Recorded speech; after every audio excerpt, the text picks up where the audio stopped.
All right, what's going on, guys? Welcome back to the Rite of Passage podcast. Today, we're going to be going over a topic that I feel is pretty important. I feel like everyone's striving for this, and that is happiness. We're going through the pursuit of happiness today and how we can reach it in our own lives. Yeah, and we can talk a little bit about the movie "To the Pursuit of Happiness" starring Will Smith. I think that was That's a good one. it was a good movie. Yeah. And I want to quote something that he said in the movie. And it says, "The world is your oyster. It's up to you to find the pearls." I think it's so true. I feel like we are living in a world where it's so hard to tell like what is even happiness, just because there's temporal happiness, there's eternal happiness, and sometimes we are too caught up with temporal happiness that we're forgetting the eternal happiness in life. Yeah, exactly. We get too caught up in the day-to-day life and it starts to drag us down a little bit. You start thinking that, hey, happiness comes through the money that I gain from work. Happiness comes from the achievements and goals that I reach in my life. And all too often, I feel like when you do reach those goals, those achievements, when you do get that money, you come to the sad realization, like everyone else, that it doesn't buy happiness. It doesn't make you happy.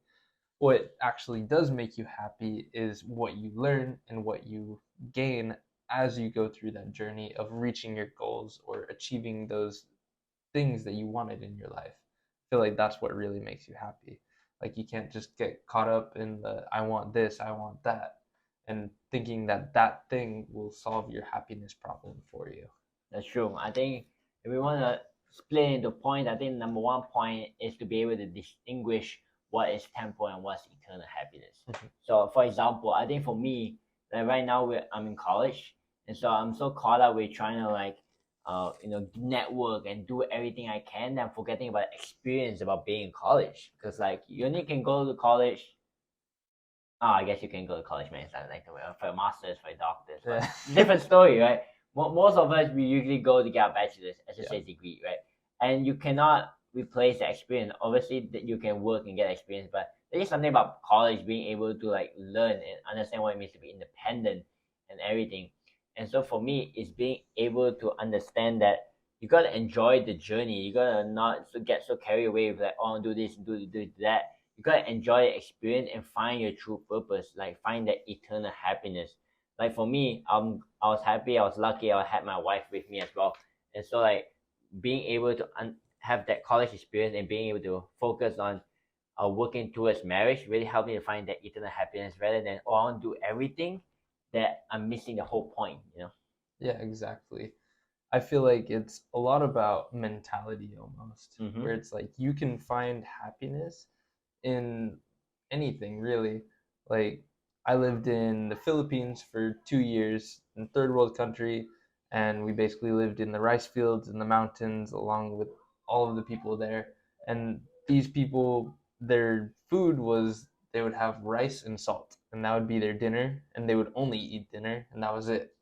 And they were still some of the happiest people I've ever met in my life.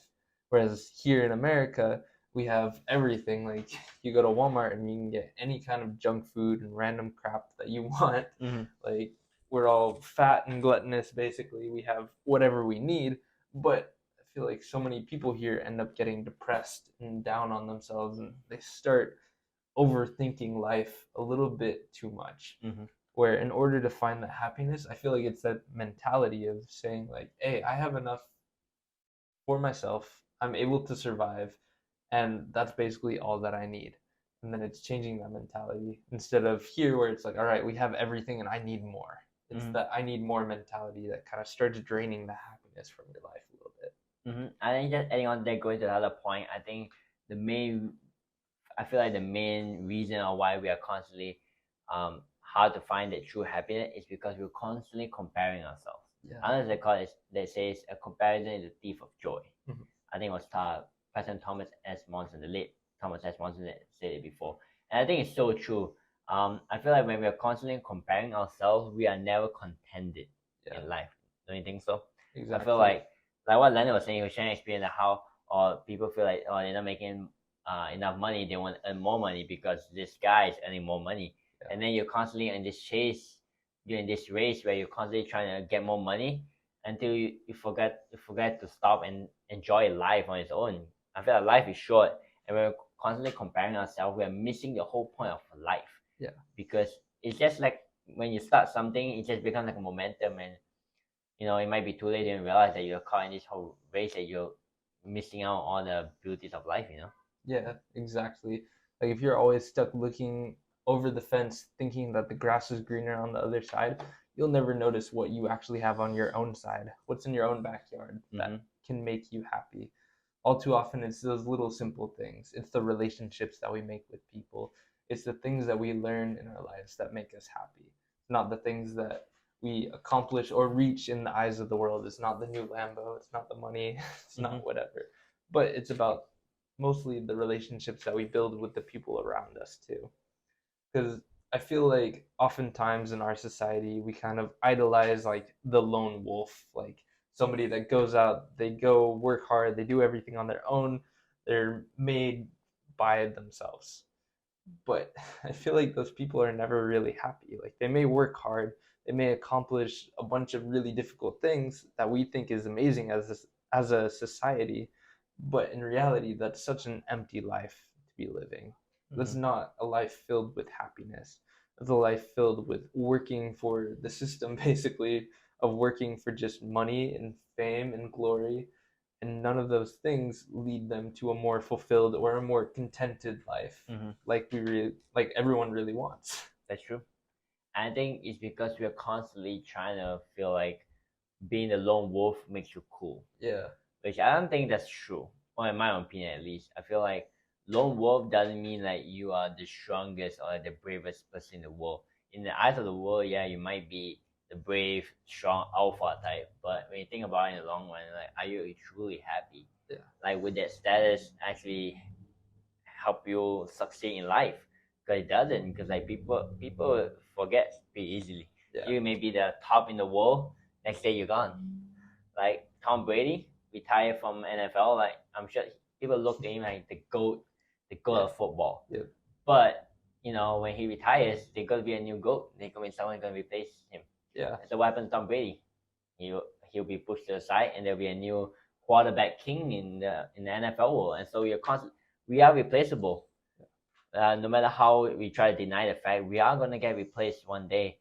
When you quit from your job, what's happened? You're gonna get replaced. Yeah, exactly. And so like we're constantly getting replaced, and so there is no point of saying, "Oh, I want to just stay there forever." You are gonna get replaced. That's how the world is. You can't just stay there and hoping that people will remember you for the rest of your life. Yeah, for real.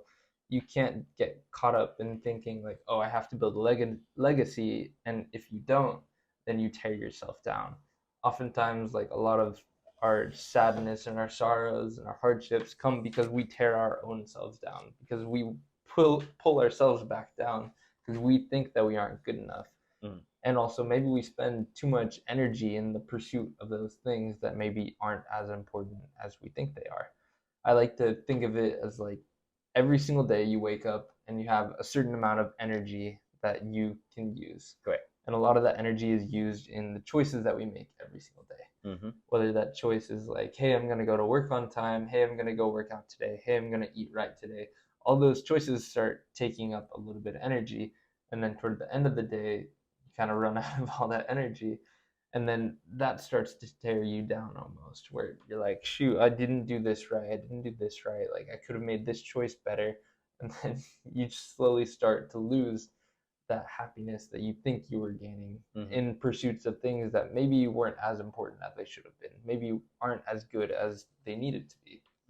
So I feel like a lot of it is about how we spend our energy in the pursuit of happiness. Like you can't go chasing things that give you those short hits, those short highs. You have to be sacrificing for things that will ultimately give you more joy in the long run. It's like one of my favorite studies that I've seen is these psychologists basically, they got a bunch of children around like age 5 or so, put them alone in a room with a marshmallow in front of them, and they just basically left this marshmallow in front of the kids, and they said, if you do not touch it for 10 minutes, I will give you 2 marshmallows. But you can have this marshmallow right now if you want, and you won't get any marshmallow after. So what they did is they just left these kids alone in the room with the marshmallow, and the kids that went and ate the marshmallow right away, of course, like they're little kids, that's what they wanted. They wanted a marshmallow right away. So they ate it. The psychologist came back and saw like, okay, whatever. Like you don't get your second marshmallow. The kids were upset, obviously. Like they wanted the second marshmallow, but they wanted that first marshmallow more first. The kids that waited and got the second marshmallow, they put off that joy or that hit of dopamine or whatever from eating the marshmallow in order to get more in the future.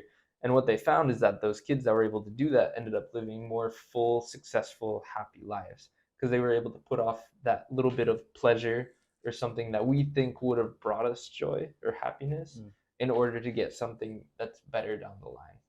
Like all too often we confuse pleasure with joy, and I feel like that is a terrible comparison that does ultimately lead to a sadder life.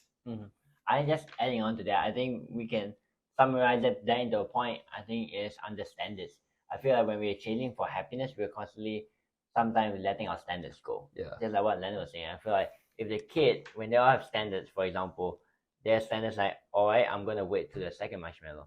By the time they're so eager to eat their first marshmallow, they're like, all right, well, screw it, like it doesn't hurt, right? So they eat the first marshmallow, not realizing that they're actually lowering their standards for something so temporal, like the temporal joy of eating the marshmallow, but knowing that you could get a second one if you just wait a little longer. Yeah.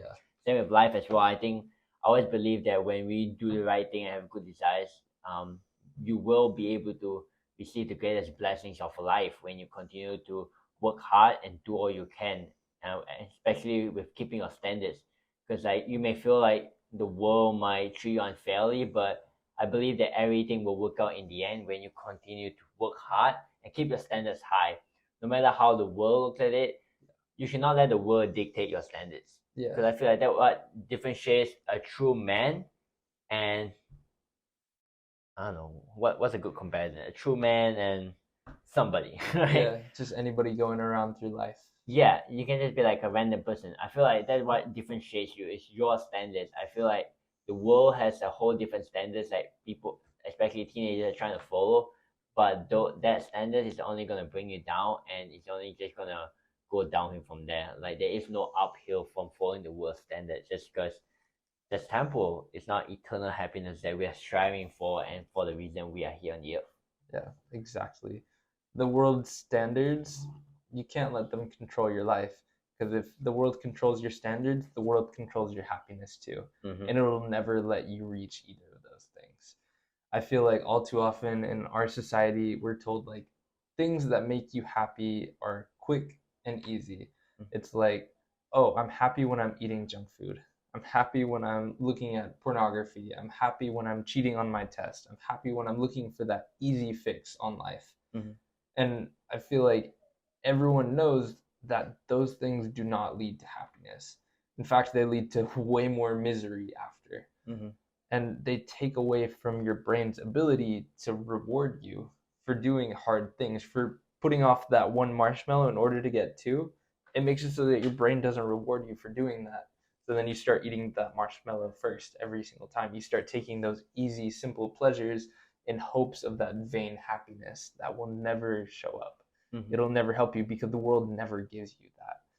I feel like you are the only one that can dictate your own happiness. You have to choose for yourself what makes you happy. And I promise you, it's not going to be those quick, easy pleasures or quick, easy things that the world tells you it will be. If you want a happy, contented life, you have to be a strong man that's willing to give up some simple pleasures or pleasures that are not ideal for you. You need to be able to sacrifice in order to get that second marshmallow, in order to build better relationships with your family, in order to make yourself more successful. It's like, I feel like if you go back to the gym, where it's like if you sacrifice your pleasure of sleeping in and you wake up early, you go to the gym. Daryl, does the gym suck in the morning? Yes, it does. Every single day. Yeah, Daryl and I do, like, I swear, like, we wake up every single morning and we text each other seeing if we're awake. And I feel like half the time in the morning, I'm just hoping Daryl is still asleep so that I can go back. And I'm hoping the same thing too. But I feel like, Yeah. I don't know. I just feel like every natural man, well, the term is natural man, meaning where our body, where we are wanting to follow the world and whatnot. I feel like our body wants to take the easy way, like what Leonard Yeah. was saying. They want to take the easy way, slip in. It's okay if you miss one day of the gym, but it's all about that momentum, Like if I'm gonna do this one day, what if I'm gonna do it the next day, and 3 in 1 week we didn't go to the gym, and it happened before. We didn't go to the gym for like many days in a week, Yeah. and then it was just so hard to start back the whole habit of going back to the gym. So it's just hard, but I feel like it's so important to be able to just fight it, Yeah. keep pursuing that eternal joy. Exactly. Like happiness is compounding. Mm-hmm. It's something where it starts out really, really small, but as it slowly builds up, you build an entire reserve of happiness. So I feel like every single day you go and you start collecting, like, here's my one happiness, here's my one happiness, here's my one happiness. And then over time, you have this whole big wealth of happiness. And when that really hard day comes, guess what? It's not going to be hard for very long. You may have a horrible day, and then the next day may be a little bit bad. And then the next day, you're kind of back to your normal level, and you're picking up happiness still along the way. I feel like that's able to support you so much. It's all about building or compounding your happiness daily through your own choices, through your own successes, and picking what things really matter to you. Because those things that matter to you will not only just bless you, but bless all your loved ones as well. Mm-hmm. Because eternal happiness will forever be eternal. Yeah. For the reason it's called eternal happiness. And it really brings you joy, not just in the moment, but even when you're out of the moment as well. That's something temporal happiness cannot do to you just because temporal, it ends. Yeah. Exactly. So I want to share some of the things that I've done to find happiness in my life. Like, obviously, I'm still young, but I feel like I have a really good life now. Mm-hmm. And it wasn't always that way. Like, I was raised up awesome, but in high school, for some reason, I just wasn't very happy. And I feel like a lot of it was my own fault. It was through my own choices, through doing things that didn't line up with what I actually wanted in my life. And I felt like that was pulling me back. But the thing that I did to pull myself out of that little rut from high school is I started looking for those blessings that you were talking about, Daryl. Mm-hmm. And every single day, I would start writing down at least one good thing, because I promise, like, no matter how horrible your day is, you can find one good thing in it that made you happy. And for me, sometimes, some days, it was, I'm happy that I was able to wake up that day. And that's it. That was the only good thing that happened that day. That was the only thing I could recognize at the end of the day when I wrote that. But it was still one thing that made it worth it. It was one reason why that day was worthwhile. And when you start compounding all those things, when you start building all of them, then later you can look back and be like, wow, like my life actually wasn't that bad back then. Like, I had a really good life. I just had a bad mentality. Mm-hmm. And I was just kind of making myself, I was throwing a pity party for myself for no reason. And I wasn't pushing myself to be better. And then once I started pushing myself, I started realizing, like, oh, this is actually what does make me happy. It makes me happy to help other people. It makes me happy to work with my wife and have a good relationship. It makes me happy to work hard and improve my own skills, to learn new things myself. Like, those are the things that really matter to me. It makes me happy when I go to church, or when I follow the standards that I know are right, that I know are good for me personally, that I know will help me be a better man overall. Mm-hmm. And I think take away challenge to all of you as well. A challenge where you write one blessing or one good thing that happened during the day. And like when you think about it, a year has 365 days. And when you write it every single day without fail, there's 365 things to be grateful for every single day. Yeah. And imagine you write 2 a day. There'll be like a lot, man. There's a lot of blessings you can see, and I think the whole goal is to be able to help you realize that no matter how bad your day go, when you be able to just take a step back and be content and grateful for the little things, there's always something to be grateful for each day. Like just like what Leonard said, it could be just waking up in the morning. And there's some people who die in their sleep, and being able to wake up is a blessing on its own. And so when you take the challenge and be able to try that, like you can help you feel better, or at least have a better attitude or mentality towards the world, towards your life, no matter how bad or unfair you think your life is.